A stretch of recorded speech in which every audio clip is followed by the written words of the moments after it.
The devil is not what you think it is. You see, majority of people, when they think of the devil, they visualize a big scary dude with a red face. However, when the devil card shows up in our lives, it's really just telling us that we have this unhealthy attachment to something in our material realm. Now, this can look like addictions. This can look like unhealthy habits and thought patterns that we keep repeating to ourselves. Hello, I'm Jessie and I'm an alcoholic. Kidding, but not really.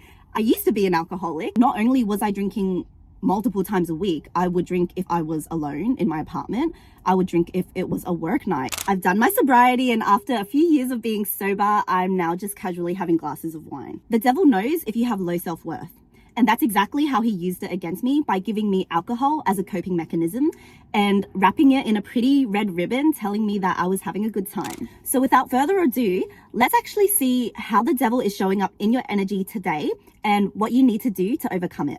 Please show us our highest and greatest good. You're someone who has a lot of emotional depth and a lot of brilliant ideas. The planning phase is just as important as execution, but dwelling in your planning phase is actually just procrastination. To get your business from point A to B, there has to be some in between. Right now, you've kept yourself sitting at point A, expecting a B, C, D result. Taking a step into the unknown, of course it's going to be scary, and of course that's why you're sitting in this phase of thinking about what can go wrong, because you want to be prepared. But the only way to be bulletproof and prepared is if you test the market. I once had a beautiful client and she put all of her energy, all of her time into building a digital course. She was unwilling to shift her perspective that maybe her plan wasn't working. She was unwilling to make herself uncomfortable for her own cause. And after 3 years now, it just never launched. The mistake that you and probably most people are making is that we are crippling ourselves with anxiety, thinking that the task we need to do is a lot more daunting than it really is.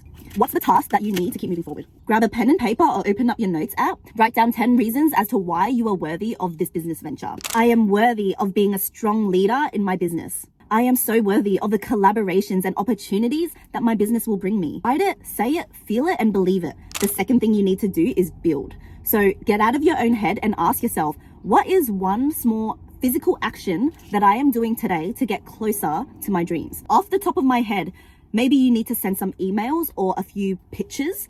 Maybe you need to apply for an ABN, purchase a business name. Maybe your task is going to look like confirming a business decision that you've been leaving in the gray area for a while now. Whatever it is, you'll figure it out, but keep at the front of your mind is that our goal is to be jumping to the next stepping stone, overcoming the devil, which is your procrastination. So as long as you're breaking out of that mindset today, you're already on a win. Okay? Mwah.